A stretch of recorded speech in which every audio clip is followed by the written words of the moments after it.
بسم الله الرحمن الرحيم.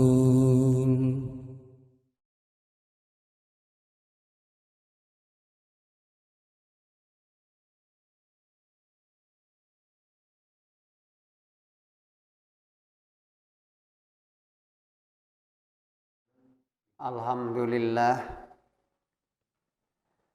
wa syukrulillah wa la hawla wa la quwwata illa billah. Ashhadu an la ilaha illallah wahdahu la syarikalah wa ashhadu anna Muhammadan abduhu wa rasuluhu amma ba'd. Fa ya ibadallah rahimakumullah. Waktu iman, alhamdulillah dengan takdir serta iradah Allah Subhanahu wa taala di siang hari Jumat ketiga sekarang ini kita dapat kembali berkumpul untuk bersama-sama melanjutkan kajian kita dalam pelajaran usul fikih. Pada Jumat kedua yang lalu, pertama kita sudah sampai pada satu dari'ah. Dan sekarang insya Allah kita masuk pada macam yang keempat, al-ilham. Al-ilham, jika sama halamannya di saya 54. Ya tahu di buku Watiman halaman berapa? 48. Ya.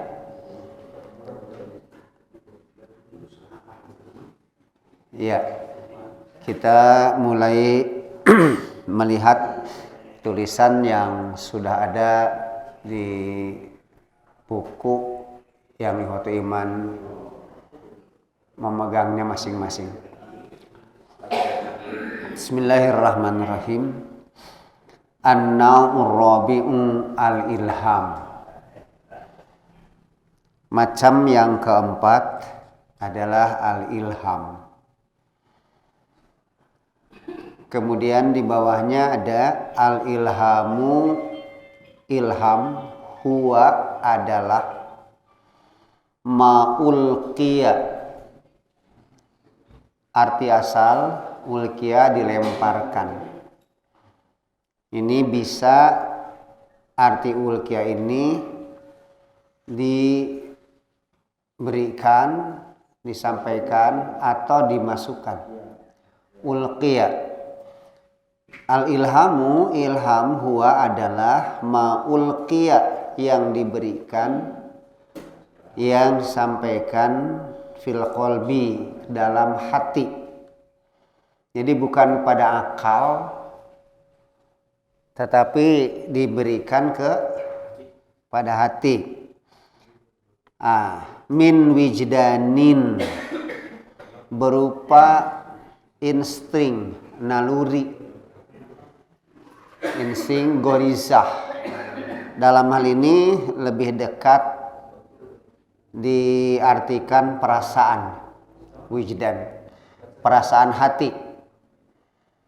Jadi wijdan merupakan sesuatu yang diberikan pada hati berupa perasaan, kehendak yang terlintas dalam hati, bukan berdasar yang lain-lain. Langsung dalam hati merasa ingin anu. Itu ilham. Yad'u, di mana si wijdan, perasaan, insting, naluri atau gorizah ini yad'u ilal amal, yang mengajak untuk bertindak, berbuat, melakukan sesuatu. Ilal amali bihi, untuk melakukan perasaan hasrat tadi. Nah, seringkali kita sedang duduk lalu tidak tahu dari mana datangnya, langsung ada keinginan, mau keluar dulu gitu.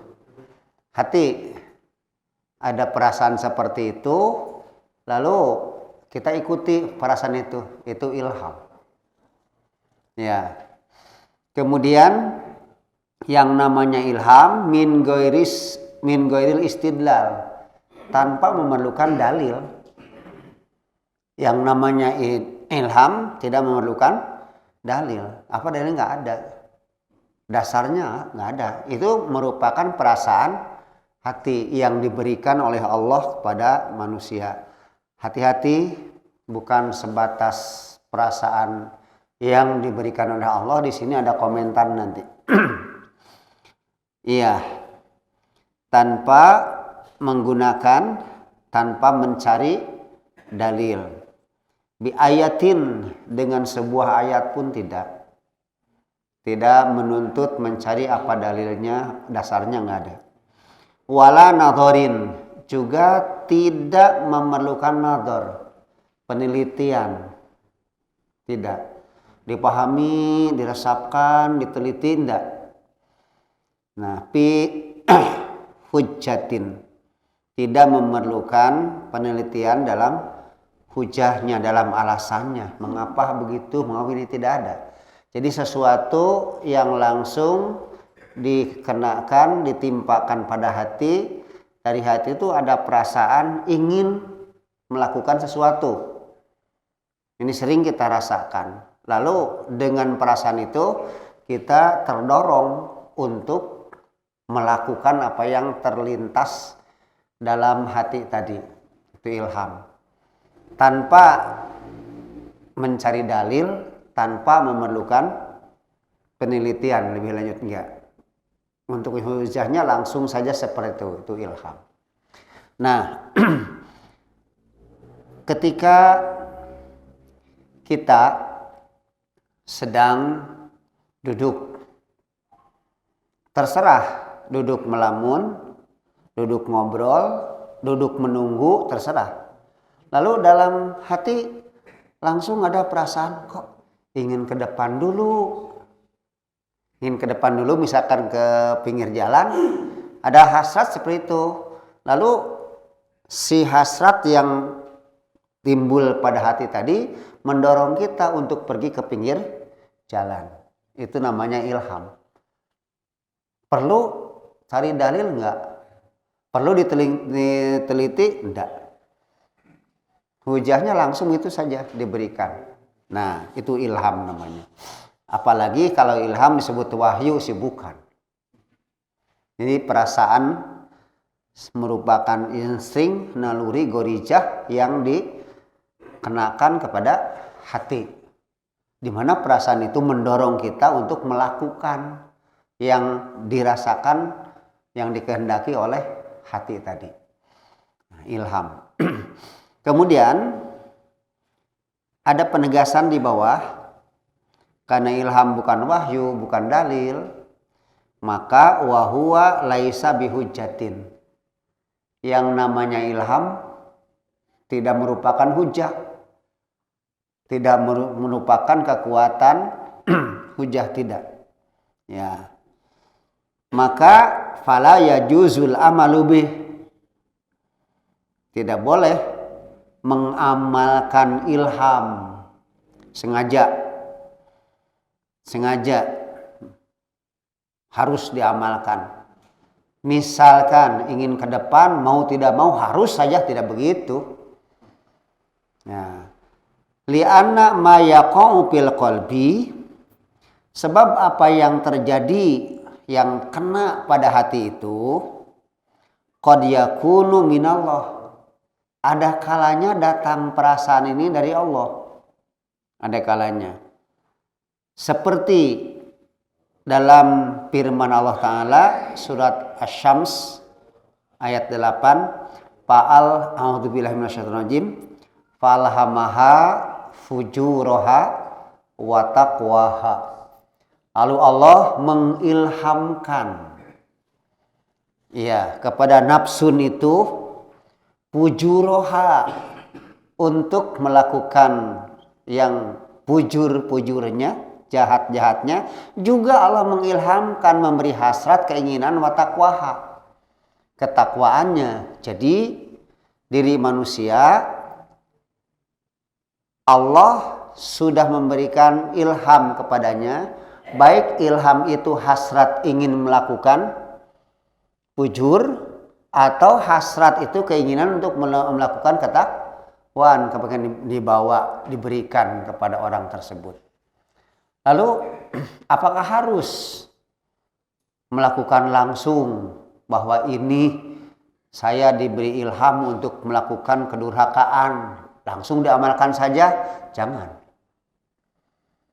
Kalau ada hasrat untuk berbuat kebaikan, itu jelas harus dilakukan.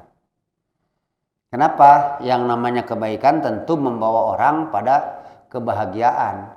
Tetapi kalau kita punya hasrat untuk berbuat kerusakan, kejelekan dilakukan, membawa kita pada hal yang membinasakan kita.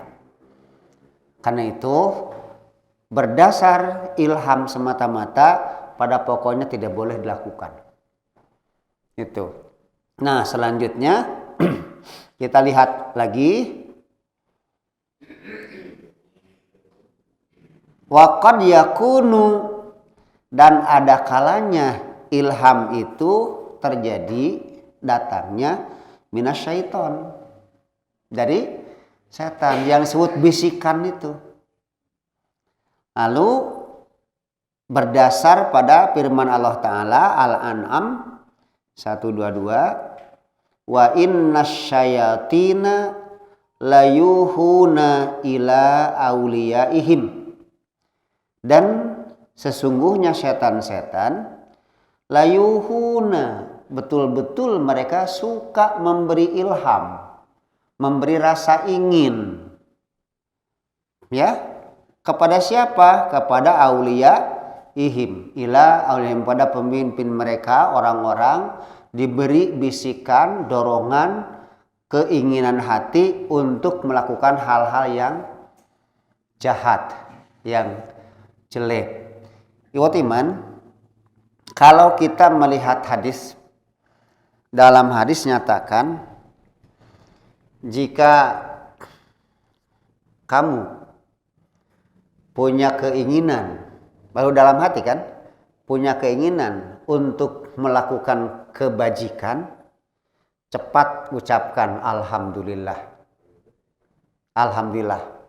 Ada hasrat untuk berbuat baik. Kenapa? Sebab hatimu ketika itu dibisiki malaikat. Jelas dari Allah. Gitu. Namun apabila kamu dalam hati punya hasrat, punya keinginan, naluri, gurijah, berkehendak untuk berbuat kejelekan, fasta'id billah. Segera ketika muncul hasrat, perasaan ingin berbuat salah itu, fasta'id billah. Segeralah kamu berlindung kepada Allah. Kenapa? Sebab di saat itu hatimu sedang dibisiki syaitan. Jadi yang namanya ilham bisa dari Allah, mungkin melalui malaikat, ada juga datang dari setan. Itu ilham. Selanjutnya kita lihat lagi, wa qad yakunu minan nafsi.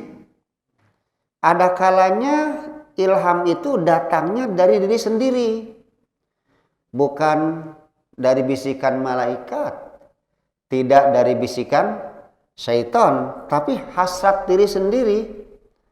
Ada keinginan, misal saja ketika di sore hari, lantas dalam kondisi cuaca yang cerah, ada keinginan, mau keluarlah cari angin segar dulu.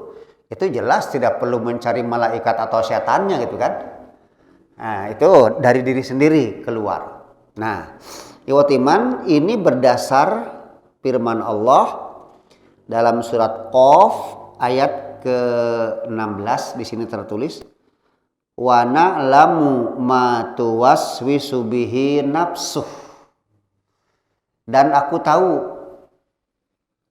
tahu, kami tahu, firman Allah, ma tuwaswisu bihi nafsuh, apa yang dibisikkan pada orang itu nafsu oleh dirinya sendiri gitu. Jadi ilham bisa datang dari Allah, bisa datang dari setan, bisa terlahir dari diri sendiri, hasrat sendiri. Nah itu.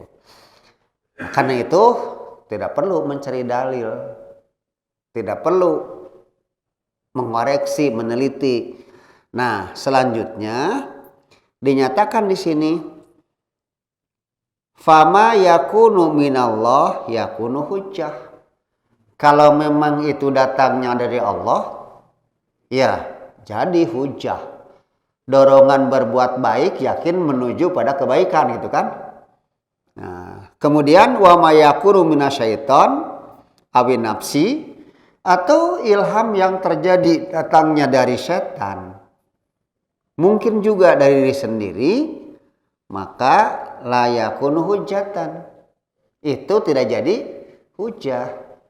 Tidak perlu, bahkan jangan dilakukan. Jangan kalau memang bisikannya membawa kepada kejelekan. Kalau misalkan bisikannya cuman cari angin segar, ya terserah mau dilakukan mau tidak gitu. Nah, selanjutnya fala yakunul ilhamu hujjatan. Karena itu yang namanya ilham tidak bisa dijadikan hujjah. Kenapa? Ma'al ihtimal. Sebab yang namanya ilham itu ihtimal mungkin dari Allah, mungkin dari setan, mungkin dari diri sendiri. Hal yang mungkin, segala mungkin ngambang. Tidak boleh yang ngambang jadikan hujjah, begitu. Bisa dipahami? Ya, alhamdulillah, syukur. Nah, selanjutnya kita sering melihat misalkan bahwa yang namanya binatang beri kehendak kesinah itu begitu saja memang Allah memberikan ilham kepadanya. Kemudian ketika ibu Nabi Musa punya hasrat untuk melemparkan, membuang anaknya ke sungai, itu ilham, bukan berupa wahyu. Kenapa? Sebab tidak ada nabi yang dari perempuan gitu. Dan yang nama wahyu pada nabi, bukan kepada luar nabi. Sementara nabi tidak ada dari kelompok perempuan. Maka orang mengartikan mengilhamkan, mewahyukan di situ adalah memberi ilham, memberi hasrat, keinginan. Cuman datangnya dari Allah untuk keselamatan putranya. Itu yang namanya ilham. Ya, iwatiman rahimakumullah. Setelah kita tahu apa itu ilham, dan memang ilham bukan berupa dalil, bukan perlu untuk ditelaah, diteliti, karena itu yang namanya ilham tidak bisa jadikan hujjah, sebatas tahu saja. Nah, coba perhatikan ada ayat Al-Quran yang berbunyi auha. Auha tapi bimana alhama. Di surat apa Allah mewahyukan kepada gunung, kepada bumi? Bi'anna rabbaka auhalaha. Ya gitu kan gitu. Bahwa pada satu saat keadaan akan terjadi, gunung-gunung berterbangan, kemudian digambarkan manusia seperti belalang, angin, debu di bulu yang ditiup, manusia semberawut kemana-mana bagaikan al-parosil mabsus. Nah, kemudian si bumi pun mengeluarkan isinya, dan manusia itu bertanya, malah apa ini? Dan pada hari itu memang bumi mengeluarkan isi-isinya. Kenapa? Bi'anna rabbaka auhalaha. Sebab Rob kamu auhalaha, bukan mewahyukan. Masa mewahyukan kepada gunung? Gitu di sini alhamaha. Gitu. Bahwa Allah memberi ilham pada gunung, memerintahkan dengan ilhamnya tadi untuk mengeluarkan isinya. Ya, ini barangkali sebatas pengetahuan kita sekitar ilham. Kenapa disampaikan? Sebab seringkali kata-kata ilham ini diungkapkan. Sementara kita sebagiannya bingung, apa sih ilham itu? Nah, sekarang sudah terjawab bahwa ilham itu merupakan suatu hasrat yang diberikan kepada hati. Dari hati itu ada keinginan untuk mengerjakan. Nah, bukan berupa dalil, tidak perlu dalil, juga tidak perlu penelitian. Itu. Dan kenyataannya bahwa ilham itu bisa datang dari Allah, bisa dari bisikan syaitan, bisa terlahir dari diri sendiri. Karena memang ini kemungkinannya bisa dari Allah, dari setan dan sebangsanya, maka ilham tidak bisa jadikan hujah, bukan hujah gitu. Jelas ya, insya Allah. Ya, kita lanjutkan pada bagian berikutnya. Ya, al-mabhatsur rabi'a asyara fis sunnah. Yang tadi, yang an-naur rabi' itu merupakan bagian dari bahasan al-mabhats ats-tsalits asyar. Bahasan yang ke-13. Yaitu ketika membahas masalah istidlal gitu kan, maka dari istidlal itu terlahir al-istishab macam pertama ya, yang kedua ada al-maslahatul mursalah, kemudian yang ketiga saddud darai, dan yang keempat al-ilham. Selesai itu bahasan dari istidlal gitu. Nah, sekarang kita masuk pada sebut saja materi baru, judul baru, yaitu al-mabhatsur rabi'a asyara fis sunnah. Bahasan yang ke-14, bukan bahasan 14, bukan, tapi bahasan ke-14. Ya, kalau bahasan 14 itu 14 yang dibahasnya. Tapi kalau bahasan ke-14 cuma satu. Ya gitu kan? Membahas yang nomor 14. Di sini tentang sunnah diposisikan oleh pengarang pada bahasan ke-14, fis sunnah. Fiha, dalam bahasan ke-14 tentang sunnah itu masailu, ada sejumlah masalah. Jadi di bawah bahasan sunnah nanti ada beberapa masalah, ada ranting-rantingnya, ada bagian-bagiannya.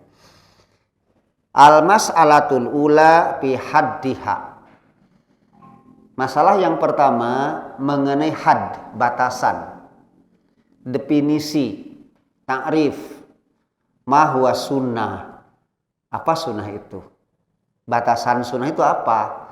Definisi sunnah itu apa? Pengertian sunnah itu apa? Cek urang sunnah, naon ari sunnah teh? Nah, sebab seringkali sunnah pengertiannya terjadi beda-beda. Ada sunnah diartikan perbuatan yang hukumnya sunat. Ada sunnah diartikan jejak Rasul. Ada sunnah diartikan bisa cara oleh siapapun digunakan. Nah, maka yang dimaksud di sini adalah sunnah dalam artian yang berkaitan dengan Nabi, dengan Rasulullah. Ya.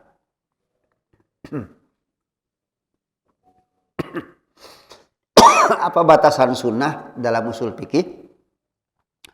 As-sunnatu lugatan, sunnah menurut bahasa secara etimologi adalah at-tariqatul mu'tadatu, jalan yang biasa, cara yang biasa, metode yang biasa dilakukan. At-tariqah itu cara, jalan, al-mu'tadah yang sudah biasa lakukan.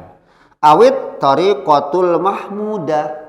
Ada dua arti. Yang satu, sunnah itu maknanya at-tariqul mu'tadah, cara, jalan, metode yang mu'tadah yang biasa dipakai. Juga as-sunnah itu bisa diartikan at-tariqatul mahmudah, metode yang terpuji, metode yang bagus, cara yang baik. Itu secara lugatan, secara menurut etimologi. Kemudian wastilahan, nah secara istilah, definisi ta'rif adalah hiya qaulun Nabi sallallahu alaihi wasallam, bahwa yang namanya sunnah itu merupakan qaulun Nabi. Hiya adalah qaulun Nabi. Satu, sunnah itu ucapan Nabi sallallahu alaihi wasallam. Kemudian wa fi'luhu, dan perbuatan Nabi sallallahu alaihi wasallam. Kemudian satu lagi wa taqriruhu, dan ketetapan persepakatan Nabi sallallahu alaihi wasallam. Itu. Maka karena di sini sunnah itu ada 3, bisa ucapan Nabi, bisa perkataan pekerjaan Nabi, dan bisa persetujuan Nabi. Nah, karenanya sebab ada 3 macam, dinyatakan selanjutnya patan kosimu, maka yang namanya sunnah terbagi ila salasati aqsam, pada 3 bagian. Pertama, as-sunnatul qauliyah. Yang kedua, as-sunnatul fi'liyah. Yang ketiga, was-sunnatut taqririyah, sunnah persetujuan. Nah, ikhwatiman, jika hadis itu berupa ucapan, maka disebut sunnah qauliyah.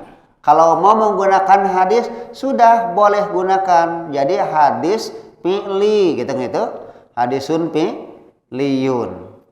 Jika ternyata sunnah itu kalau tadi hadis berupa ucapan, maka disebut as-sunnah al-qauliyah atau al-hadisul fi'li, boleh.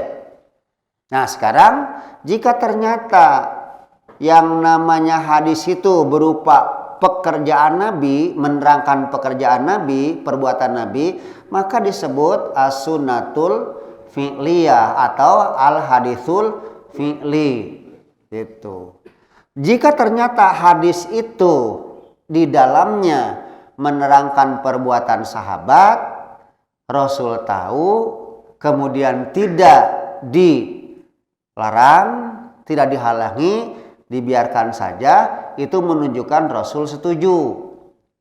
Di saat itu terjadi perbuatan sahabat, Rasul menyetujuinya. Karenanya disebut as-sunnatut taqririyah atau al-haditsu taqriri. Ada lebih ringkas lagi bahwa apa itu al-hadis? Dijawab, al-hadisu qaulun nabi, fi'lun nabi, wa taqrirun nabi. Ada lagi orang bicara bahwa al-hadis ada 3 macam, ada qauliyun, ada fi'liyun, ada takririun. Eta keneh lah, terserah gitu. Yang penting yang namanya sunnah itu terbagi pada 3. Bisa qauliyah jika berbentuk ucapan, bisa fi'liyah jika berbentuk pekerjaan, perbuatan, bisa takririyah jika berbentuk. Apakah sunnah itu kalau sudah takririyah tidak boleh disebut fi'liyah? Apakah kalau sudah fi'liyah itu tidak boleh disebut takririyah? Bergantung. Kalau hanya ucapan melulu jelas qauliyah. Tapi di situ ucapan ada, perbuatan ada, bisa dua. Bahwa sunnah ini sunnah fi'liyah wal qauliyah atau qauliyah wal fi'liyah. Ditakdirkan di hadis itu memuat perbuatan sahabat, ada ucapan Nabi, ada perbuatan Nabi, ada perilaku Nabi, termuat dalam hadis itu semuanya. Bisa tiga-tiganya disebut. Bisa as-sunnah al-qauliyah, as-sunnah fi'liyah, as-sunnah taqririyah, bergantung mana yang akan disoroti. Ketika kita menyoroti ucapan Nabi berarti jelas as-sunnah qauliyah. Ketika kita menyoroti perbuatan Nabi berarti as-sunnah fi'liyah. Ketika kita menyoroti persepakatan Nabi berarti as-sunnah at-taqririyah gitu. Sampai sini dulu ada pertanyaan. Bisa dipahami enggak? Oke. Boleh nyimpang sedikit? Gini. Ada orang berhujah meskipun dalam ibadah itu tidak ada contoh dari Nabi, itu belum tentu dikatakan sesat. Kenapa? Sebab di zaman Nabi banyak perbuatan sahabat yang tidak dicontohkan oleh Nabi. Antara lain mereka mengambil contoh hadis Bilal. Bilal pernah dipanggil Nabi, lalu Nabi bertanya pada Bilal, ya Bilalu, haditsni bi arja amalin amil tahu fil Islam. Bilal, coba terangkan padaku, ceritakan padaku yang paling kau senangi, sukai dalam amal fil Islam, dalam Islam. Kenapa Nabi sampai bertanya begitu? Fa inni sami'tu dafa'na laika fil jannah. Sebab aku mendengar deritan alas kakimu di surga gitu.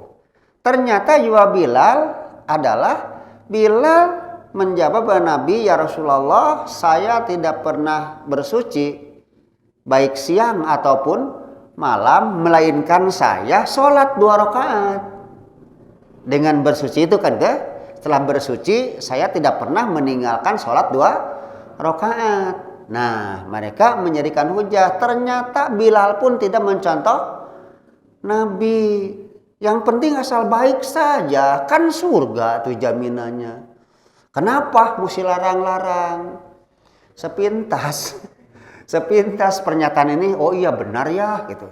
Tapi tolong perhatikan.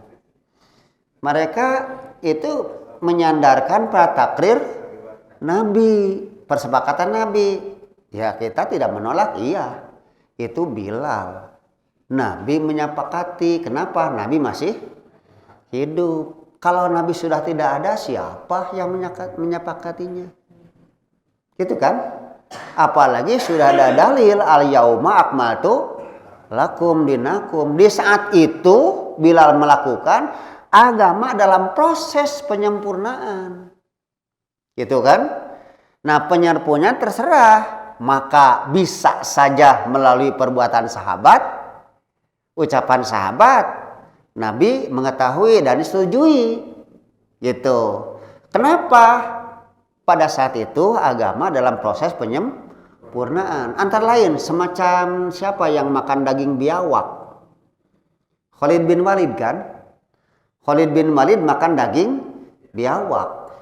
Nah, Nabi tahu dan tidak melarangnya. Itu menunjukkan bahwa daging biawak tidak masalah, tidak masuk pada yang diharamkan. Biawak itu termasuk binatang amfibi. Hidup di 2 alam, 2 tempat gitu. Jelas-jelas. Nah, kalau mereka misalkan tuh di zaman Nabi juga ada yang berbuat, termasuk Bilal tadi, kok tidak diapa-apakan? Yang jelas saya asal baik. Nah, ini keliru memberikan contoh takriri pada zaman sekarang. Dulu ya jelas yang menyepakatinya masih hidup. Sekarang setelah tidak ada, siapa? Tidak ada.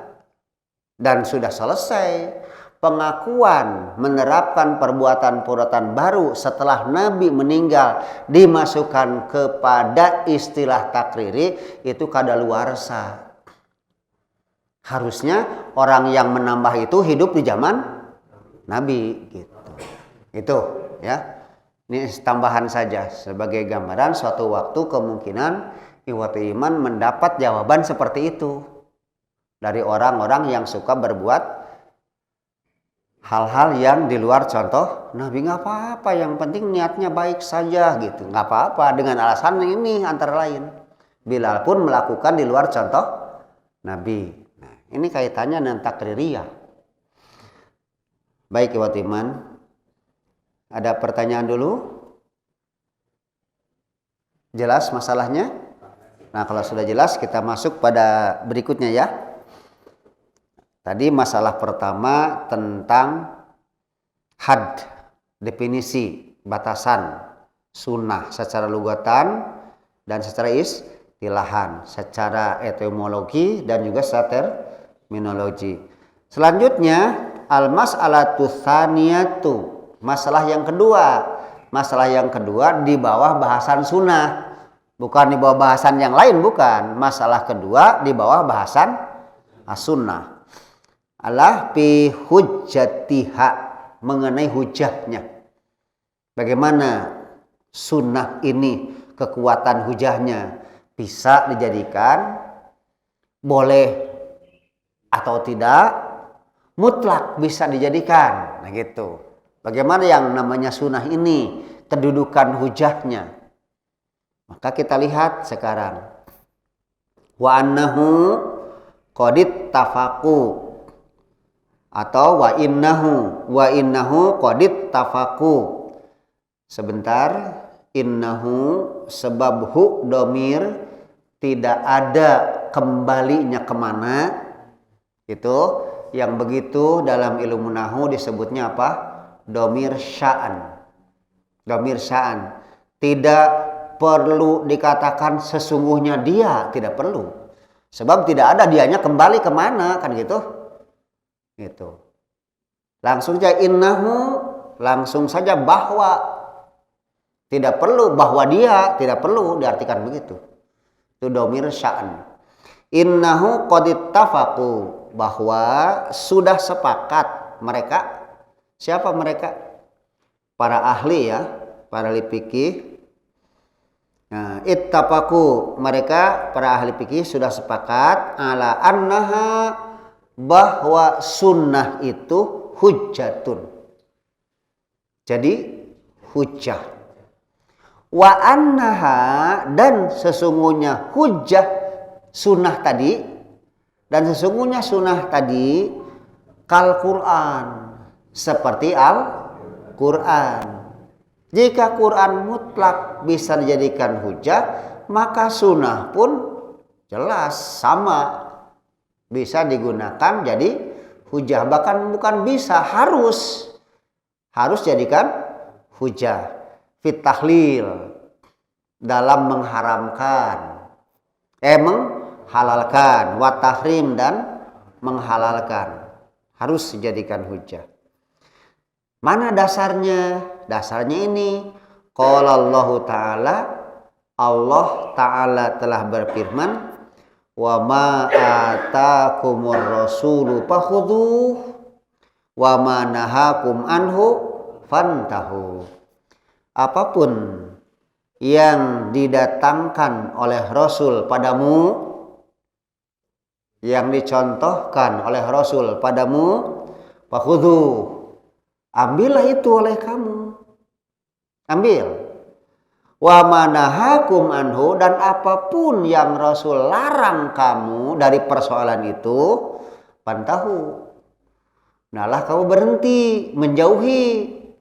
Nah ini sudah jelas bahwa mengambil dari Rasul yang berupa contoh perintah harus dilakukan, dan yang datang dari Rasul berupa larangan harus di.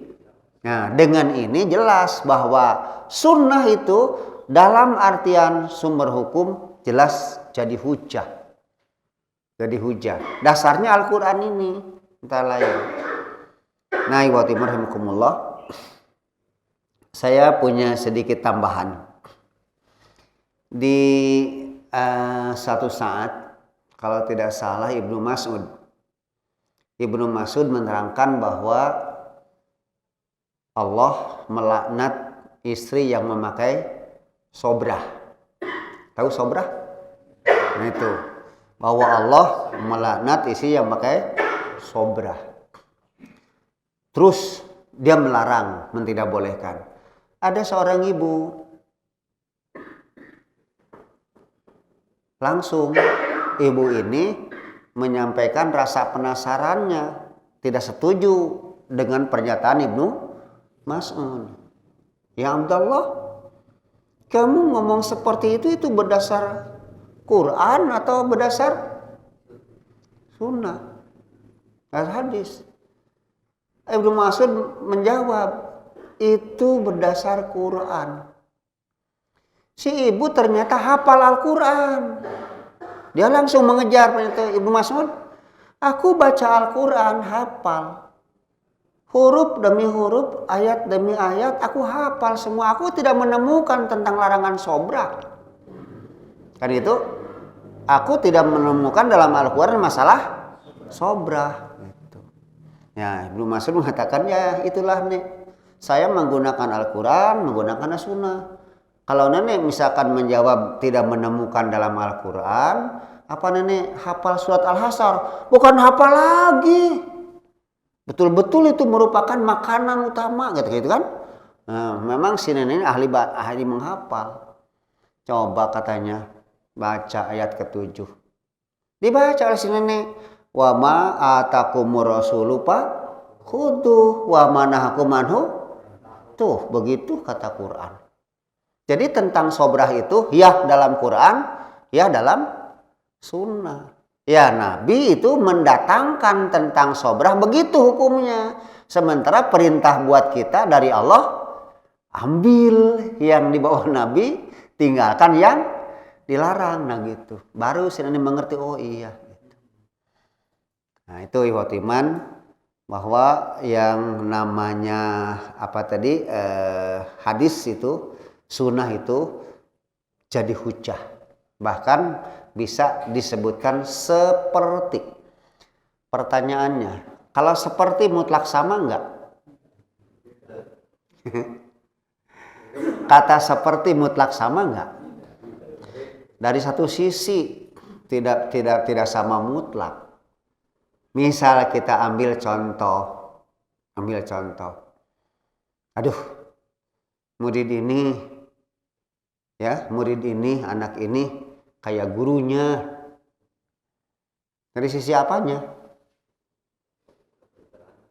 Ya, bisa saja dari sisi kepintarannya. Bisa saja dari sisi kerajinannya. Bisa saja dari sisi bicaranya lancar. Bisa saja dari sisi tanggung jawabnya. Tidak semua. Maka di sini bahwa hadis sunnah itu dikatakan kal Quran, seperti Quran tidak mutlak sejajar. Karena itu ulama menempatkan yang namanya sunnah, yang namanya hadis dijadikan sumber kedua setelah Al-Quran gitu. Saya sengaja mengulas itu takut-takut Ibu Timan menyamaratakan. Udah sama, tak ada bedanya, tunggu dulu. Sebab kalau nanti ada misalkan yang namanya hadis meskipun kelihatannya sahih, kalau bentrok dengan Al-Quran tidak diterima. Gitu. Itu rahasia dari seperti. Dari satu sisi, dua sisi dan sebangsanya. Tidak dari seluruh sisinya. Oke, kita lanjut. Dan yang kedua dasarnya, waqala, Allah berfirman, man yuti'ir rasula faqad ata Allah. An-Nisa 80. siapapun yang taat, bukan mengatakan siapa yang taat pada Rasul, ia telah taat pada Allah.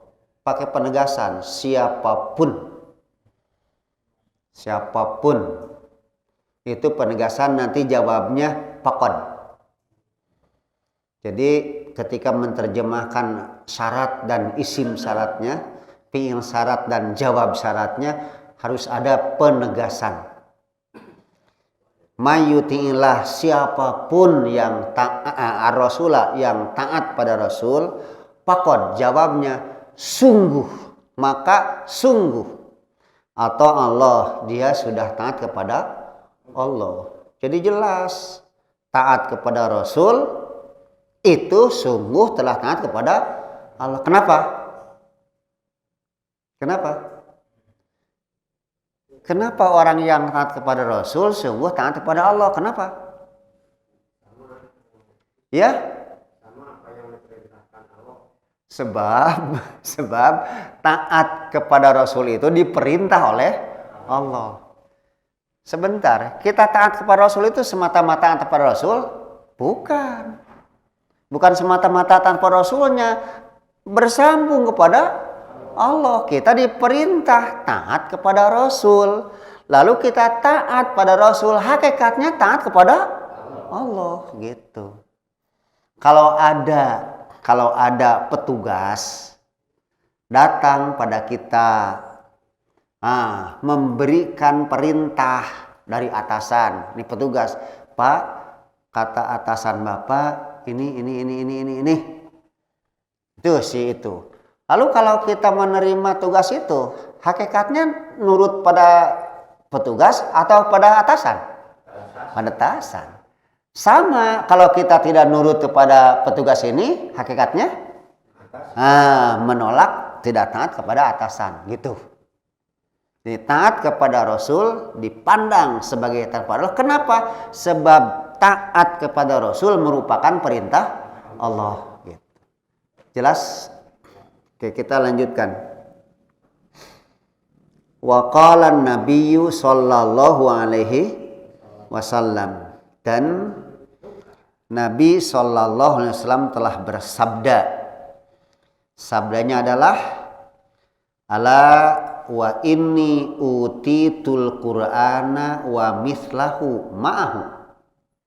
Ala, ingat, wa inni, dan sungguh aku ini, utitu, telah diberi Al-Qur'an, wa mislahu, dan yang sebangsa Al-Qur'an, semisil Al-Qur'an, ma'ahu, bareng dengan Al-Qur'an. Jadi yang diberikan padaku tidak mutlak Al-Qur'an, tapi ada sesuatu yang diberikan seperti Al-Qur'an. Hati-hati, seperti tidak mutlak ya, dari beberapa sisi. Nah, apa yang dimaksud? Yaitu Al-Hadis. Jadi yang diwahyukan, diberikan para Rasul tidak mutlak sebatas Al-Qur'an. Hadis pun merupakan wahyu Allah, cuman tidak dituliskan begitu. Alasannya apa? Wa ma yantiqu anil hawa in huwa illa wahyu yuha.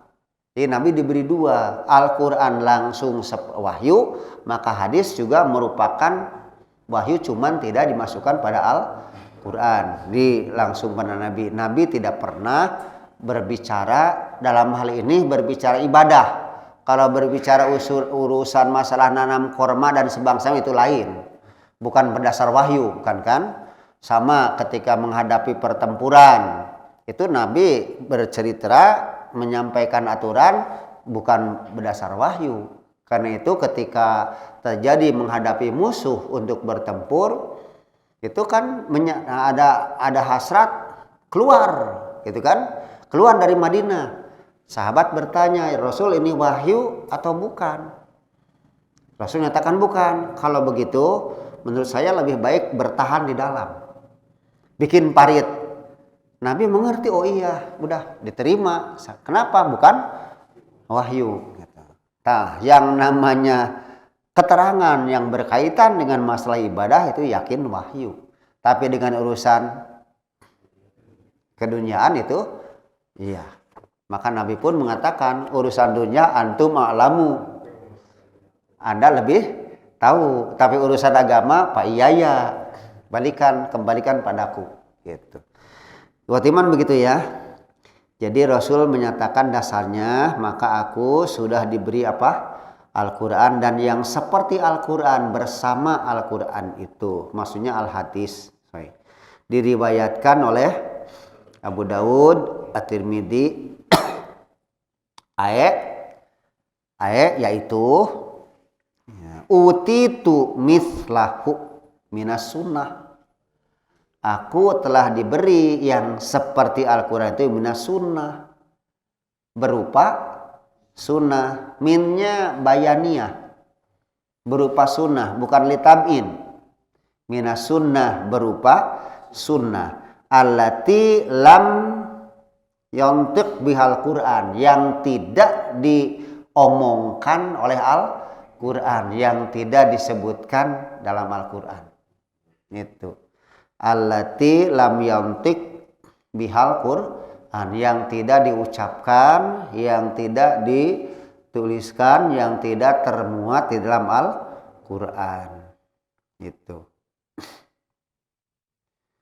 Walidzalika, karena itu, qalu, mereka para ulama, para ahli fikih, para ahli ilmu berkata, manistabanat, barang siapa yang sudah jelas. Manistabanat, barang siapa yang sudah jelas. Lahu, bagi dirinya, sunnatur rasul, sunnah rasul. Sunnah rasul, hadis rasul, sudah jelas buat dia. Oh iya, ini sunnah rasul. Bisa berupa qauli, bisa berupa fi'li, bisa berupa takrir. Sudah jelas pada dirinya ini, dasar hadisnya ini, keterangannya ini. Maka la yatrukuha liqauli ahadin, ia tidak boleh meninggalkan hanya berdasar ocehan seseorang. Maneh mate sarua jeung batur gedah henteu, gitu kan gitu. Ah, eureun weh, jangan. Kenapa? Jangan. Sebab ia sudah tahu bahwa ini sunnah. Itu. Lantas orang ngomentar, kalau di sini tidak biasa, orang-orang nggak melakukan.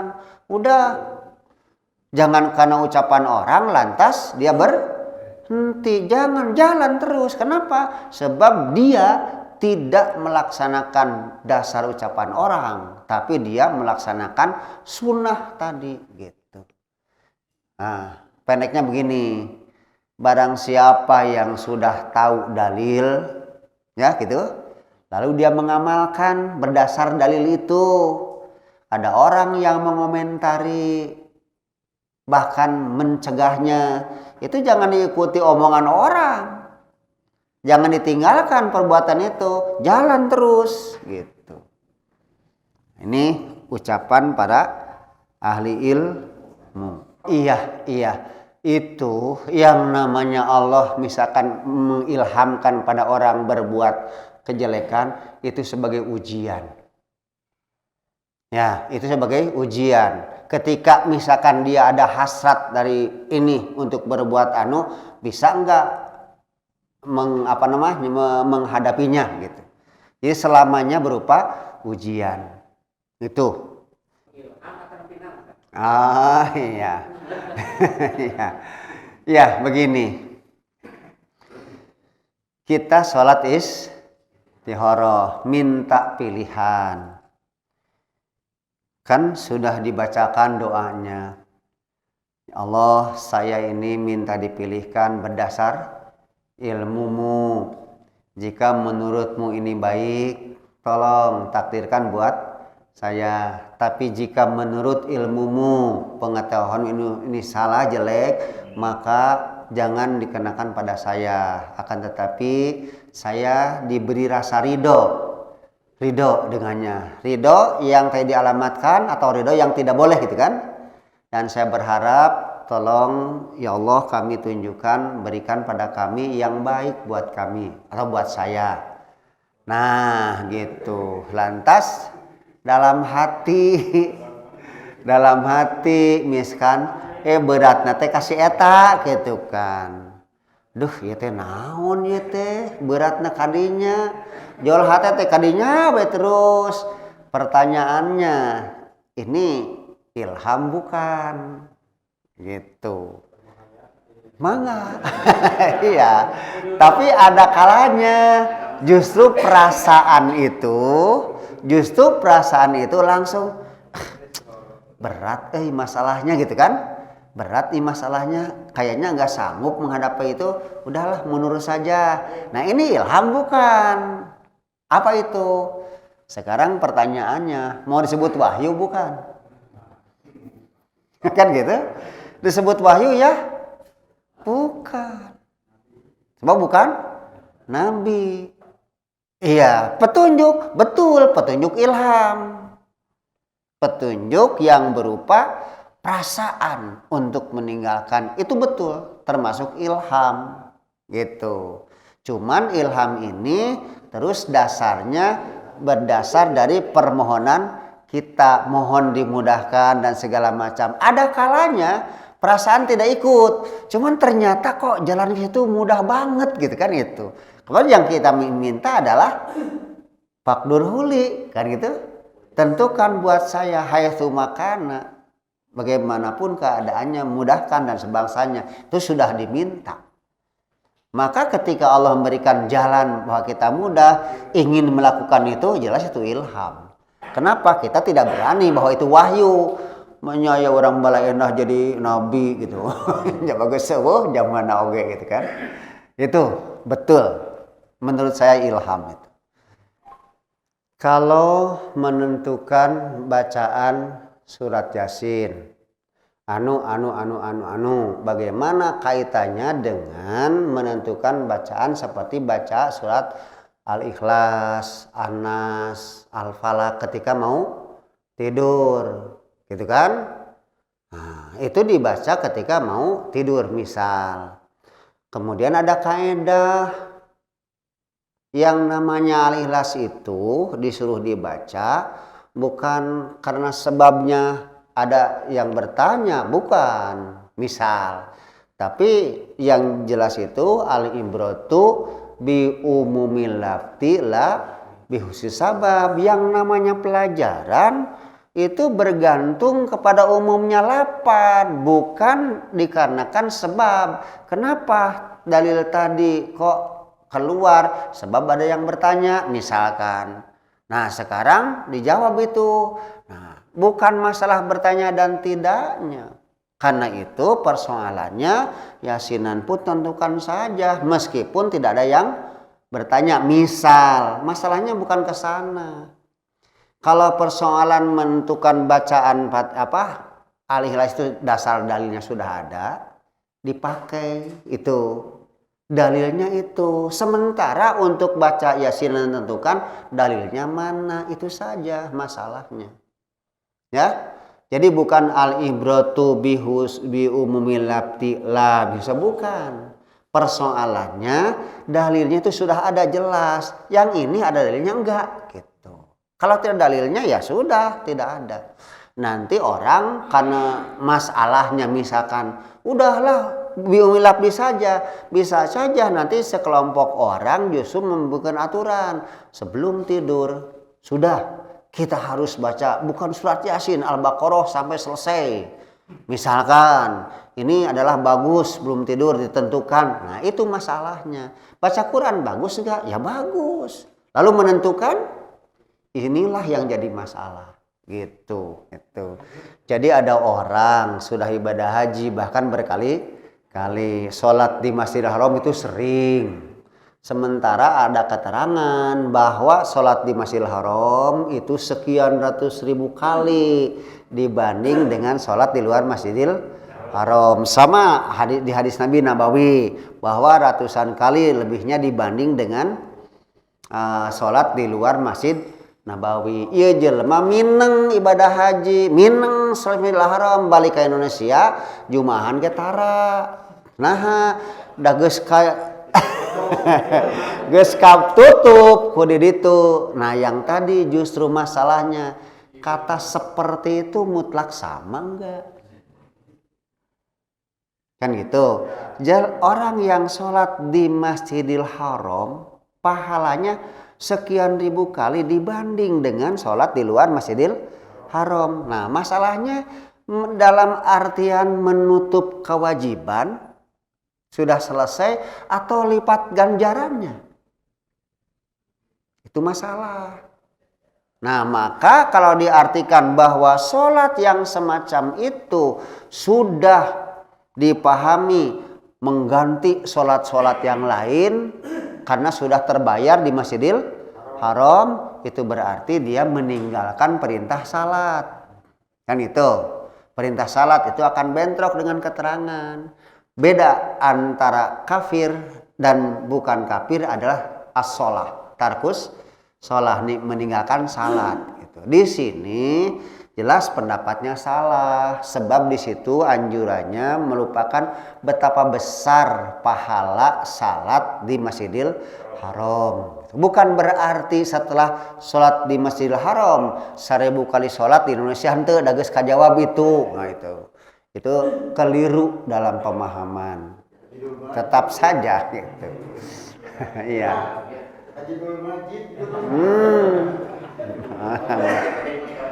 Oke. Nyakeun bae. Palahan mah kudu kieu lamun manehna salat teh osok salat tara? Henteu we sama sekali. Osok. Tah lamun salat sok kamu ngareupeuna.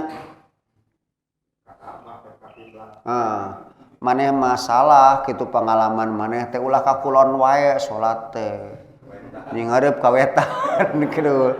Nah, kapan di ditu ge meunang ka mana-mana kitu ngareup kitu. Bisa kakalek di sabangsana gitu. Taslahnya itu berarti kekeliruan pemahaman. Gotiman kita lanjutkan ya, bisa masih ada waktu?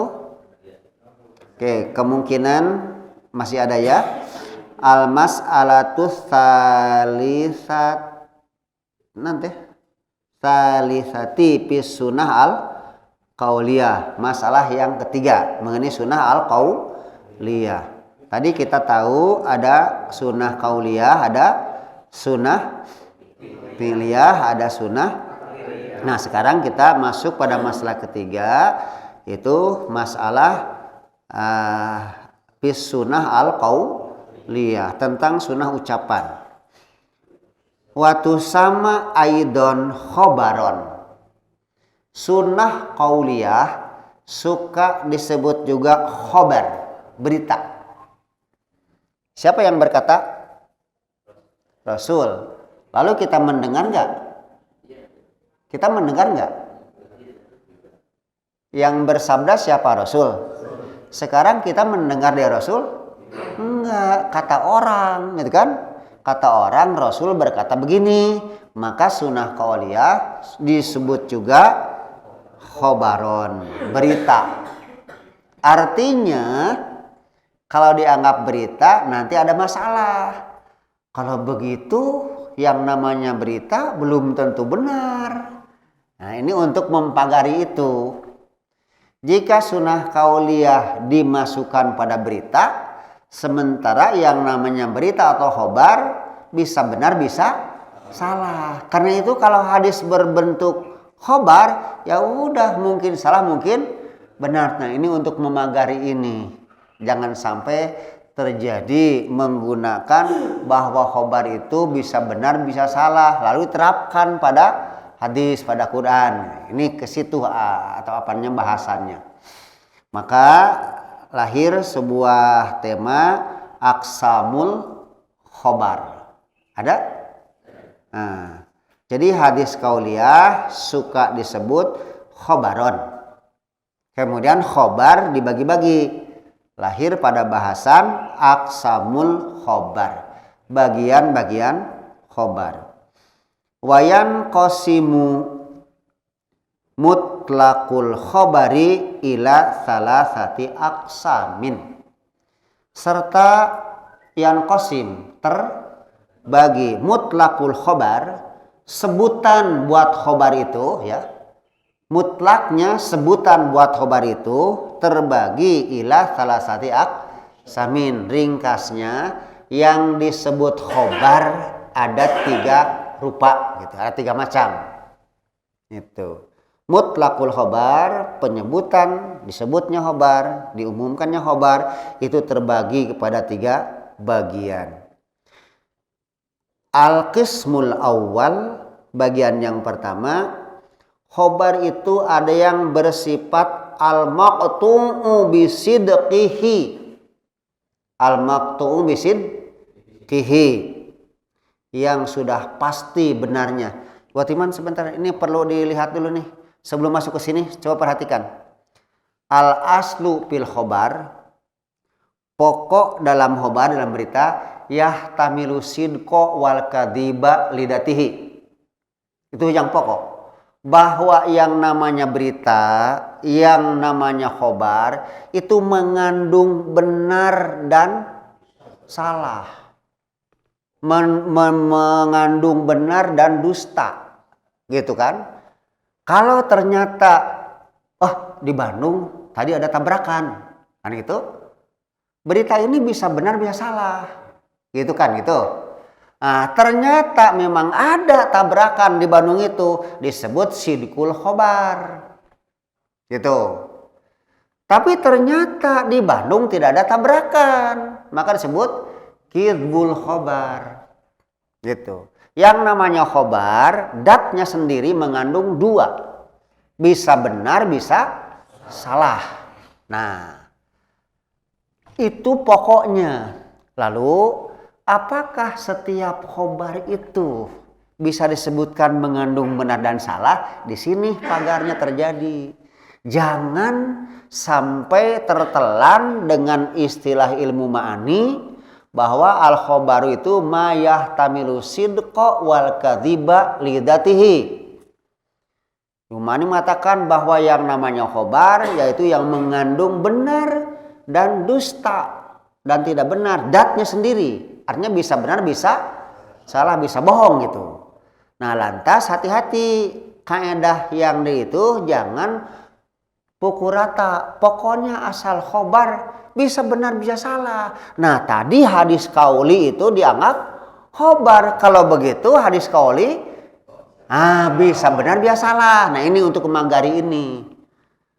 Ya, betul. Pada dasarnya yang namanya khobar itu ma yahtamilu sidqa wal kadzib. Ada pengecualian. Ada pengecualian. Di sini gambarannya. Yang bisa dipaham nggak? Nah, coba perhatikan. Wayan qasimu mutlaqul khabari ila salasati aqsamin. Mutlaknya khobar, penyebutan khobar itu terbagi pada 3 bagian, datnya itu. Nah, yang satu, meskipun di awal kita sudah tahu bahwa khobar itu bisa benar, bisa salah, datnya ya, mengandung itu, tapi perhatikan. Di sini tidak ada pilihan, tapi satu kepastian. Maka al-qismul awal al-maqtu'u bisidqihi, yang dipastikan benarnya, berarti tidak mengandung dusta. Itu. Buat apa itu? Nah, ini kakhobarillahi wa rasulihi wal mutawatiri. Seperti khobar yang datangnya dari Allah. Ya, khobar yang datangnya dari Nabi, Rasul. Khobar yang datang bersifat mutawatir. Itu mah bisa dipastikan maqtu'u sidqi. Itu, maqtu'u sidqi. Bisa dipastikan benarnya. Tidak mengandung lagi lawan dari benar. Tidak mengandung dusta. Sudah. Jadi ada 3. Tetap khobar pada dasarnya mengandung mayah taminu sidqo wal kadhiba lidatihi.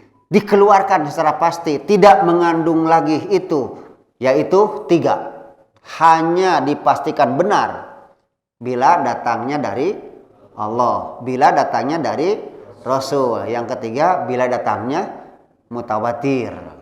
Tuh.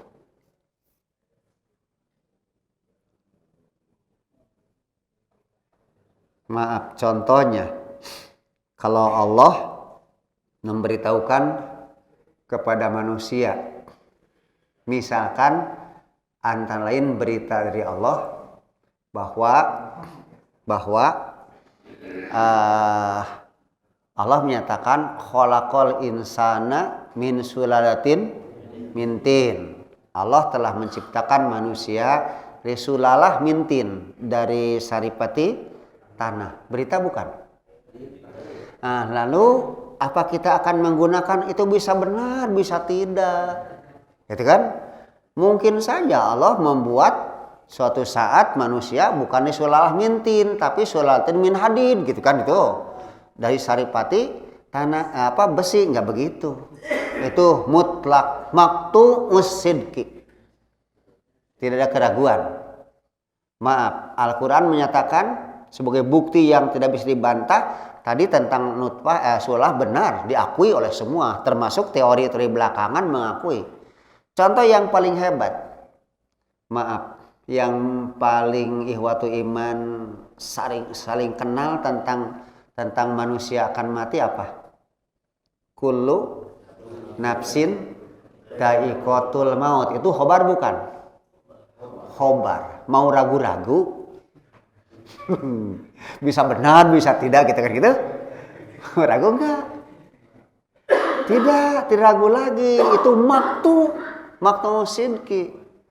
Bukan dari awalnya maktu sidqi saja, tetapi kenyataannya seperti itu. Siapapun yang pernah bernapas itu pasti itu. Jadi khobar yang datang dari Allah itu al-maqtu' bisidqihi, dipastikan benarnya. Yang kedua sama yang datang dari Rasul. Maaf, antara lain Rasul memberitahukan bahwa badan manusia ini, di badannya itu ada 360 sendi tulang. Itu Rasul yang mengajarkan. Padahal beliau tidak pernah, jangankan masuk perguruan tinggi kedokteran, enggak, taman kanak-kanak pun tidak, tapi hanya beritahu begitu.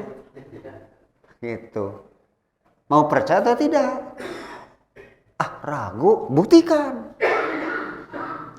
Nah, kalau menurut usul fikih itu maqtu'us sidqi. Pasti benarnya al-maqtu'us sidqi. Nah, itu gambaran seperti itu. Rasul mengatakan misal bahwa kalau manusia itu meninggal, coba tutupkan matanya, jangan melotot. Kenapa? Sebab kata Rasul ketika ruhnya keluar, tabi'uhul basor. Si ruh keluar itu diikuti oleh pandangan matanya. Karena sudah terlepas dari tenaga, tidak mampu menutup lagi. Sudah keluar itunya. Maka melotot gitu. Tutupkan kumane, itu berita. Masih mendustakan? Tidak ada. Di sini al-maqtu'sid bisidqihi, dipastikan benarnya. Itu sabda Rasul. Kemudian yang ketiga diterangkan apa lagi katanya? Masalah al-mutawatir. Al-mutawatir yang beritanya betul-betul umum, tidak diragukan lagi, itu tidak ada lagi lapangan untuk berijtihad benar dan salah, ini sudah benar. Nah, mutawatir karena bahasanya agak panjang dan waktunya sudah selesai, sampai dulu kan? Sampai dulu, kecuali ada pertanyaan silahkan. Ya. Yang itu bukan 3, rupanya 2. Apanya? Khobar dari Rasul yang mutawatir, bukan bisa itu kan berupa sifat antum keliru. Kalau khobar dari Rasul yang mutawatir, maka akibatnya hadis ahad ditolak. Banyak hadis yang tidak nyampe mutawatir, tapi tetap derajatnya sahih. Dibedakan. Dibedakan, ada yang memang khobar itu datangnya hanya bersifat ahad, tidak sampai mutawatir, tapi sahih, itu pasti al-maqtu' bisid kihi. Ada lagi yang datangnya yang namanya khobar itu terserah mau dari sahabat atau berita umum dunia, terserah, mutawatir, dari sisi mutawatirnya gitu. Jadi jangan dibatasi yang datang dari Rasul bersifat mutawatir. Kalau begitu bagaimana yang bersifat ahad gitu ya? Dibedakan. Kenapa? Sebab mutawatir nanti beritanya bukan hanya hadis Rasul. Berita dunia pun bisa mutawatir. Sekarang yang namanya corona sudah berita dunia mutawatir, begitu gambarnya ya, Sad. Terima kasih. Ada asok atuh sawios. Sok atuh mangga. Min sulalatir Iya. manusia umumnya kan dari tanah. Iya. Dari tanah. Iya. Tapi kan ada yang tidak dari syarifati tanah. Apa? Seperti Nabi Isa dengan roh kecoban. Baik. Anda keliru memahaminya. Gimana sebagai Sawios tenan naon. sebagai Sekedap ka dieu tos. Geuning Nabi Isa lain tina sulala, punten. Aya Nabi Isa di mana? Ti ibuna. Ari ibuna bahan aslinya ti mana? Tah gitu. Jadi tetap tidinya seperti babu Hawa didamel ti mana? Tina rusuk Adam. Pertanyaan, rusuk Adam asalna? Sulalah mintin. Jalal bae lain tina taneuh langsung. Ti indung bapa gitu, tapi nu jadi bahan indung bapa anger modalna tina min sulalatin min tin hartosna ari keur Adam mah langsung min sulalah mintin. Ka dieu mah make proses gitu, perantaran ibu sareng bapa. Nah, tapi tetap modal asal mah min turab gitu kan. Terima kasih Ustaz Endang. Terima kasih.